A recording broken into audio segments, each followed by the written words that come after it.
there are the most recognizable characters in the history of video games: Pac-Man and Super Mario. 40 years ago, people were buying them by millions, just as they were Sony TVs, Walkman players, Canon, Nikon, Fuji cameras, new Honda and Toyota cars, and Nintendo consoles. But you have already guessed that all these guys are from Japan. In the 80s, this country's economy was developing so rapidly that some were confident in another decade they would catch up and surpass America. But something went wrong. Japan would be overtaken and replaced by China, Toshiba computer by Apple MacBooks, and Sony TVs by Korean Samsung. Instead of an economic miracle, for the last 30 years, Japan has been in perpetual economic stagnation, its population decreasing and aging. And those who invested in the stock of local companies in the late 80s have still not managed to recover their investment. Why couldn't Japan become a world leader, lost its potential, and does the country have prospects today?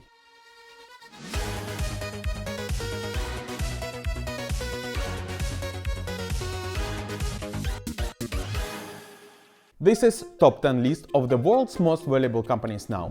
8 of 10 are American. Now look at the top 10 list of the world's most valuable companies 40 years ago. 8 of 10 were Japanese. Well, that was precisely in '89. The country in complete luxury. Banks practically giving out money for free. One could easily get a loan at 2.5% and mortgage were issued for up to 100 years. Japanese tycoons basked in luxury and set record after record. Someone bought the world's most expensive diamond for 6.5 million and rare book for almost 6. And Van Gogh's sunflower was sent to the land of the rising sun for 40. It even reached the point where in '89 the Japanese Sony would buy the entire American film company Columbia Pictures for 3.5 billion.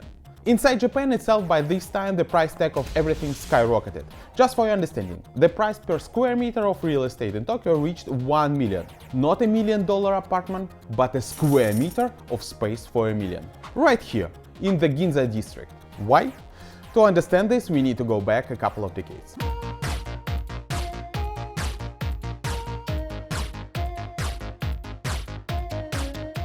The country is actively pumping up with Western technology. Not for free, of course. How does it work? Well, for example, there is the American giant DuPont. At the beginning of 20th century, they were conducting active scientific research to invent some new promising material, and eventually they came up with something as useful as nylon. It was used to make women's stockings, toothbrushes, strong parachutes, and even the American flag that stands on the moon is also made of nylon, as well as a bunch of the other clothing. DuPont spent 11 years and about 25 million on those very scientific research. What did the Japanese companies Toray do? I didn't spend 11 years and 25 millions, but simply paid DuPont 7.5 million for the patent and happily earned at least 90 million by producing and selling nylon to the world. Or another example, the company TTK bought a license for the transistor, improved it, and released the first portable radio receiver, which almost instantly captured not only the Japanese, but also the American market. And 5 years later, they pulled off the same trick and released their own TV, the best in the world in terms of quality and durability. It was a revolution, almost like the first iPhone, only a TV. And yes, the management decided that TTK name is somewhat lame and changed it to Sony. The same things happened in all industries. They must vacuum patent and licenses, many of Americans of course. Over 20 years, they bought up 15,000 such technology permissions, started producing something in Japan, and tweaked the technologies so that they became cooler than what they were bought. And imagine, at the same point, Japan just flooded the world with cheap and high-quality electronics, optics, cameras, TVs. The scale is well illustrated by this picture of the founder of Panasonic, surrounded by everything that Panasonic produced and sold at that moment. Mexico, all I'm saying. So, what suddenly went wrong? Let's examine this data. What cars sell best in the United States in the 70s? Naturally, all American ones. Ford, Chevrolet, Pontiac, Buick, Dodge. Well, a little bit of Volkswagen for variety. And what about the 15 years later? It seems that Ford and Chevrolet are still in the lead, but Toyota is already in the third place. With each year, other Japanese brands sell increasingly well in the top 10. And this applies to all other Japanese technology and electronics. Essentially, Japan at that time is like China was 10-15 years ago, the cheap world factory for everything. But at some point, Western countries start to get tense, and not because they dislike buying cheap Japanese goods. With this, everything was okay for many years. The problem was that local manufacturers, year after year, lost competition to the Japanese. This means people in the United States started to lose their jobs. Just look at how some Americans in '82, as a gesture of emotional protest, smash Japanese cars and appeal to their neighbor to buy American. And here's a cunningly made situation. Look, for decades the United States sell their technology for hard cash and pump Japan with money, so they, God forbid, don't fall into communism with China nearby. And everyone is happy with this. But as soon as it becomes disadvantages for the Americans themselves, everything changes. Especially when factories are closing down and people are being laid off inside the country. Somehow support must be provided for their own, but you can't just announce protective tariffs and an economic war outright. After all, they are lies, but something needs to be done. Just listen how in September of '85, President Reagan criticized all this long year of actual beneficial trade relations. When governments permit counterfeiting or copying of American products, it is stealing our future and it is no longer free trade. It's not surprising that exactly one day before the free speech, free trade, at least for Japan, comes to an end. And yet we let Japan come in and dump everything right into our markets and everything. It's not free trade. If you ever go to Japan right now and try to sell something, forget about it, Albert. Just forget about it. It's almost impossible. In September of '85, in the New York Plaza Hotel, yes, the very one where Home Alone Part 2 would later be filmed. Excuse me, where's the lobby? Down the hall and to the left. Thanks. That's where representatives of the US, Germany, France, UK and Japan agreed to align currency rates to make trading convenient for everyone. What does this mean? Imagine, the dollar is expensive at that moment. And what's so bad about it? Of course, on one hand it's good. It's disadvantageous for the US to buy everything abroad from Japan or Germany.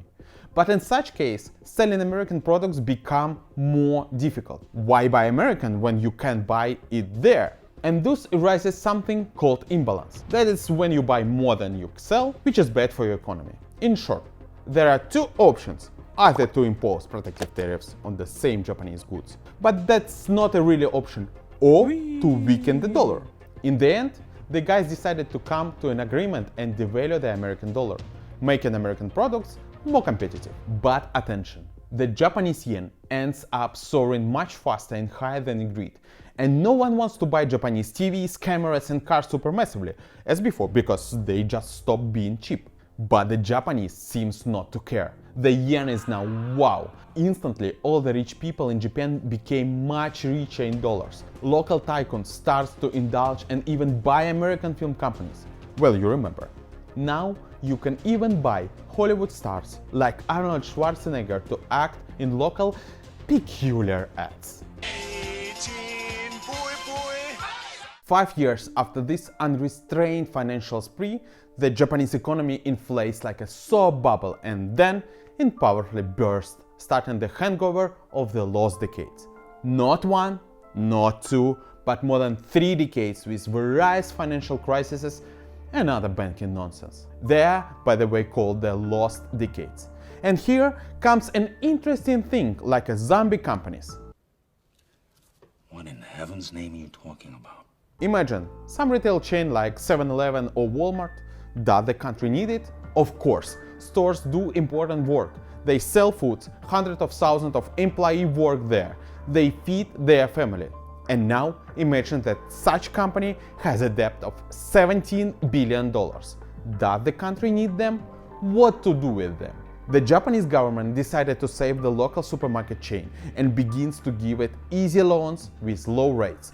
Well, because it's pity to leave people jobless, and without the money, the banks are supposed to get back. Then you will run into problems if you close them. So, what does that have to do with zombies? What? Well, because such company is just like zombie. It's neither alive nor dead. Everything it earns is spent not on itself but on debts. Essentially, it doesn't develop. But it would be okay if there were one, maybe two such firms in the country, but the year 2000, every third Japanese company is a zombie. But why, even now in 2024, when you read about Japan, you constantly come across articles saying that the country is still stagnating, has not recovering from the debt crisis, everything is bad? Well, wait, how bad? Look how incredible good Tokyo is. Canon and Sony cameras like mine, Toyota, Honda, Nissan cars haven't gone anywhere. Question: in the last 30 years, has there been any new Japanese technological team that made a breakthrough with new ideas? What I mean, let's once examine a list of the world's most expensive companies. They are in everyone's pocket and on desktop. Apple and Microsoft, they start to soar just after 85, Google, Amazon and Meta shoot up in zeros, Tesla in tens. How many new Chinese companies are among the leaders? Alibaba, Tencent. There is even Korean Samsung, which actually first bought TVs in Japan from a company like Sanyo and then assembled them in Korea. If you did all these things, then you'd be Samsung. And where in this list of the 100 most expensive companies are the Japanese? Only one: Toyota. And that's exactly why all this time is called lost. And what is the country's future today? Controversial. Because on one hand, in Japan you can live very long. The average life expectancy there, along with Hong Kong and Macau, is the highest in the world, at 85 years. The problem is that there are very many people over 65. It's 35 millions, every third person in the country. And the number of children has been decreasing for 40 years straight. And in the future, they may lead not to zombie companies, but to entire zombie country, because the young generation will work not for their own development, but to pay for millions of pensioners. And already now, in Japan, there is such a problem as karoshi, death from overwork. Every year, the government officially recognizes at least 200 such cases, because on average, Japanese work 80-100 hours overtime each month, use at best half of their vacation. And for many young couples, it's easier to get a dog than a child, because it's very expensive. Even despite this, I'm confident that Japan will develop, because some are very far from reaching these heights. But still, it's interesting. Could Japan have avoided the crash? For this, let's look at today's China, the world's second economy. They first flooded all countries with their cheap goods, and then they tweaked the technology so that they became better than those from whom they bought them, or stole. But there is a difference. For Japan, the point of no return was not the crazy speculation at the end of the 80s. Those were just symptoms of the disease. The root of evil is hidden in that Plaza Hotel. After it, everything went wrong. Could the country have refused it and not sign it, telling everyone go away, especially the United States, for whom this agreement was the most beneficial? Hardly. Tokyo was then afraid of losing the American market, afraid of tariffs, wanted to remain under Washington's protection. In any case, the United States would just have imposed protective tariffs on all Japanese things and start a trade war. Does it remind you anything? China today thrives in tariffs and trade wars. Game on here. A trade war between the United States and China is here. We can't continue to allow China to rape our country. But at least they control their own currency and economy.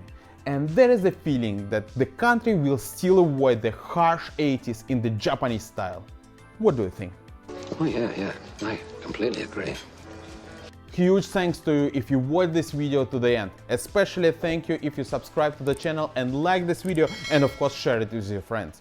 And no matter where in the world you are, tomorrow will come, and it depends on you whether it will have future or not. See you soon.